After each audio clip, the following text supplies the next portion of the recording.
ఒక విషయం నాకు చెప్పింది ఏంటంటే, నేను ఫర్దర్గా నేను చేయట్లేదు, ప్రెసిడెంట్గా నేను చేయట్లేదు, కొత్త వాళ్ళు ఎవరైనా ఎన్నుకోండి అని చెప్పి శివాజీ రాజాతోటి శ్రీ మురళీమోహన్ గారు అవర్ ఎక్స్ ప్రెసిడెంట్ చెప్పిన తర్వాత వీళ్ళందరూ వెళ్ళి కొంతమంది హీరోలను అప్రోచ్ అయితే మా ఎక్స్పీరియన్స్ చాలదు, మాకు షెడ్యూల్లో లేకపోతే మా హెక్టిక్ షెడ్యూల్ ఉన్నాం, మేము సరిగ్గా వర్క్ చేయలేము అన్నప్పుడు శివాజీ, ఉత్తేజ్ వీళ్ళందరూ కలిసి రాజేంద్ర ప్రసాద్ గారికి సపోర్ట్గా రాజేంద్ర ప్రసాద్ గారి దగ్గరికి వెళ్ళి మీరు మా అసోసియేషన్ ప్రెసిడెంట్గా బాధ్యతలు స్వీకరించగలరా, ఈ పోటీలో పాల్గొనగలరా అన్నప్పుడు మనస్ఫూర్తిగా ఒప్పుకొని తనకున్న అనుభవాన్ని, తనకున్నటువంటి రిసోర్సెస్ని, ఇన్ఫ్లుయెన్స్ని మా అసోసియేషన్కి ఉపయోగించుదామని చెప్పి మనస్ఫూర్తిగా ముందుకు వచ్చి తను ఈ ఎలక్షన్స్లో నిలబడ్డాడు. సో మన రాజేంద్ర ప్రసాద్ గారికి నన్ను అడిగారు, నా బాబు గారు మీరు రాజేంద్ర ప్రసాద్ గారు సపోర్ట్ చేస్తారన్నప్పుడు ఒక వాల్యుబుల్ అండ్ ఒక సీనియారిటీ ఇంతవరకు ఎప్పుడు కూడా ఈ ఎలక్షన్స్లో పార్టిసిపేట్ చేయనటువంటి వ్యక్తి అయినటువంటి చేసినా కూడా ఆయనకి సరైనటువంటి ఇది జరగలేదు, న్యాయం జరగలేదు. సో మళ్ళీ ఆయన వచ్చి చేస్తానన్నప్పుడు మేమందరం సంతోషపడ్డాం. అయితే ఒక మాట ఏంటంటే, నువ్వు రాజేంద్ర ప్రసాద్కి సపోర్ట్ చేస్తున్నావు, ఎందుకు అతను వద్దు, వేరే వాళ్ళు ఎవరన్నా చేద్దామని చెప్పి నాకు ఆయన అన్నారు. ఏమండి ఏంటి ఎందుకు చేయకూడదు అంటే, రాజేంద్ర ప్రసాద్ గారికి అంత స్టేచర్ లేదు అనే మాట ఆయన వాడారు.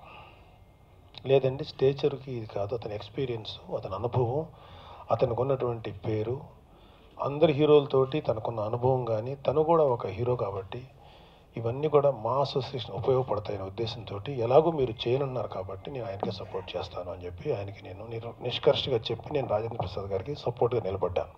ఖచ్చితంగా రాజేంద్ర ప్రసాద్కి ఎలక్షన్స్ అయ్యే వరకు నేను ఆయనకి మనస్ఫూర్తిగా నా మద్దతు తెలియజేస్తున్నాను. ఈరోజు మూవీ ఆర్టిస్ట్ అసోసియేషన్ మెంబర్షిప్ అక్షరాల ₹1,00,000 ఉంది. కానీ ఇది వేదిక అవునో కాదో, పెద్దలు ఎదురుగుండా మాట్లాడచ్చో లేదో నాకు తెలీదు. పెద్దలారా, నేనేమైనా తప్పు మాట్లాడుతున్నాను, క్షమించండి. నిన్న కాక మొన్న నర్రా విజయలక్ష్మి అనే ఒక సీనియర్ ఆర్టిస్ట్ చనిపోతే మా లైఫ్ మెంబర్ కొడుకు కూడా రీసెంట్గా ఆత్మహత్య చేసుకునేది, చనిపోయాడు పాపం. పెద్ద ఆవిడ కోడలు తాలూకు ఆడపిల్లలు ఆ కాళ్ళు చేతులు పట్టుకుని ఆ శవాన్ని అలా మోస్తుంటే ఫస్ట్ టైం చలనచిత్ర పరిశ్రమలో ఎన్నో చావులు, ఎన్నో కార్యక్రమాలు చూశాను, చేశాను. నా చేతనైనంత సాయం చేశాను, కానీ గుండెల్లోంచి కన్నీళ్ళు వచ్చాయి. ఏపీ మూవీ డబ్బింగ్ ఆర్టిస్ట్ వాళ్ళు వచ్చి ₹10,000 క్యాష్ ఇచ్చి దహన సంస్కారాలు కొంచెండమ్మా అన్నారు. టెలివిజన్ ఇండస్ట్రీ నుంచి వాళ్ళ నాయకులు వచ్చి, మా నాయకులు వచ్చి ₹10,000 ఇచ్చి కార్యక్రమాలు కొంచెండి అన్నారు. నన్ను చూసినప్పటికీ ఆ ఆడపిల్లలు మూవీ ఆర్టిస్ట్ అసోసియేషన్ పర్సన్గా, నాయకుడిగా అయ్యా అని అడిగితే, అమ్మా మేము పేదవాళ్ళం, 2 కన్నీటి చుక్కలు మాత్రం మీకు అర్పించి వెళ్తున్నాను అని సిగ్గు లేక వెనక్కి వచ్చాను, సిగ్గుపడుతూ వచ్చాను. ఈ కర్మ ఎంతోమంది అనాథలది, ఎంతోమంది చిన్నవాళ్ళది, ఎంతోమంది పేదవాళ్ళది. నేను చిన్నవాడిగా పేదవాళ్ళ రిప్రజెంటేటివ్గా పేదవాళ్ళకు అన్యాయం జరిగితే పరమ శివుణ్ణి కూడా వదలను, వెంటాడతాను. పేదవాళ్ళకి న్యాయం చేసే వరకు నేను పోరాడతాను. అందుకే నాకు ఈ పెద్దల ఆశీస్సులు నాకు ఇంత మెండుగా ఉన్నాయి. ఒకనొక వ్యక్తి వచ్చి అంటాడు, ఏందయ్యా పేదోళ్ళు అంటావు, ఏం వద్దా నీకు ఇక్కడ లైఫ్? వద్దు సార్, నా తల్లి ఉంది సార్, మా ఉంది సార్, ఇంటికి వెళ్ళి ప్రశాంతంగా కూర్చుంటే రేపు పొద్దున్న నా పరిస్థితి కూడా ఇదే కదా. ఎందువల్ల పేదవాళ్ళకి దూరం అయిపోతున్నాము? ఒక మాట చెప్పండి సార్. ఆ రోజు 4 సంవత్సరాల క్రితం నాగబాబు గారు ప్రెసిడెంట్గా వచ్చినప్పుడు పెద్దలందరి ఆశీస్సులతో 38 మందికి పెన్షన్లు. అది పెన్షన్ అని కూడా అనం సార్, నడిచి కృష్ణానగర్ వెళ్తే 1000 రూపాయలు అయిపోతాయి. 1000 రూపాయల నెలకి 38 మంది సెలెక్టెడ్ పేదవాళ్ళకి ఇస్తే ఈ రోజున ఆ సంఖ్య ఒక్కటి. ఒకే ఒక వ్యక్తికి నెలకి 1000 రూపాయలు మనం ఇస్తున్నామా? 3,22,00,000 రూపాయలు మనకి నిధి ఉందా? బిల్డింగులు కట్టుకుంటాం, ఏసీ రూములు కట్టుకుంటాం, ఆ ఏసీ రూములకు అడ్డంగా అద్దాల డోర్లు పెడతాం.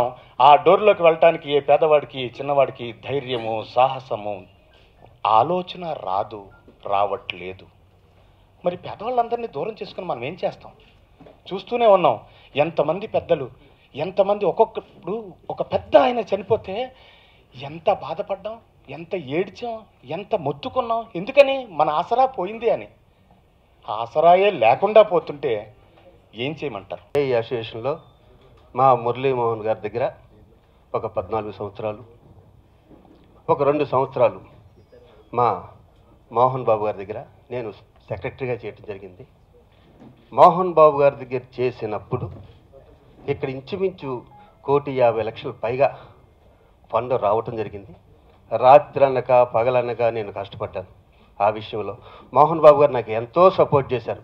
అలాగే మురళీమోహన్ గారి దగ్గర ఉన్న 14 సంవత్సరాల్లో కూడా 1,50,00,000 దాకా సంపాదించాను. నేను వైస్ ప్రెసిడెంట్గా ఉన్నప్పుడు చాలా పదవులు, నేను చేసిన పదవులు ఇంకెవరికి చేరేము, అన్ని పదవులు ఇక్కడ చేశాను. తృప్తి లేదు నాకు.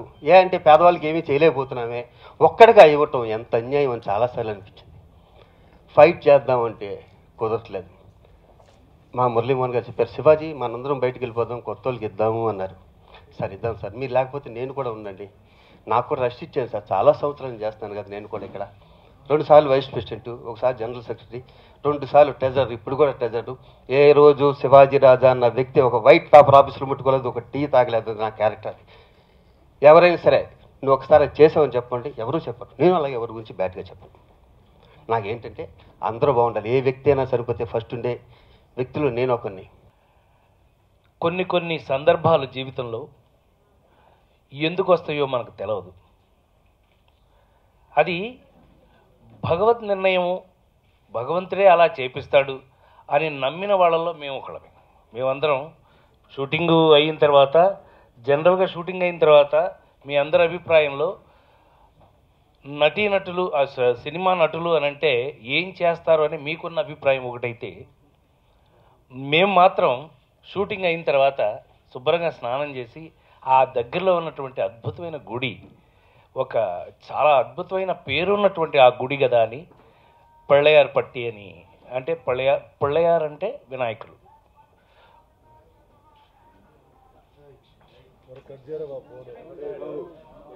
ఆ గుడిలో ఏం జరిగిందో, ఆ గుడిలో ఏం జరిగిందో ఒక్క నిమిషం సార్. వెళ్తారు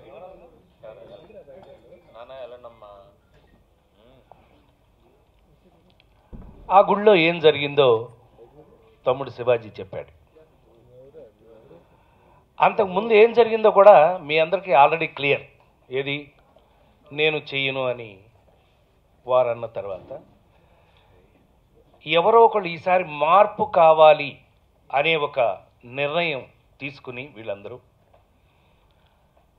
మార్పు అనేది మంచి మార్పు అయితే బాగుంటుందని వాళ్ళందరి వాళ్ళ కళ్ళల్లో, వాళ్ళ ఆవేశంలో, వాళ్ళకు ఉన్నటువంటి నిజమైనటువంటి కోరికలో ఆ నిజాన్ని గమనించిన నేను, చేయాలరా ఆల్రెడీ మనం చేయాల్సింది ఇంతకుముందు, కానీ పెద్దలందరూ చేస్తున్నారు కదా, మనకు కూడా మరి అప్పట్లో చేద్దామని అనుకున్నాము, కుదరలేదు. సరే నువ్వు అంటున్నావు కదా, ఇప్పుడు వాళ్ళు ఉండను అంటున్నారు కాబట్టి మనం ముందుందాం.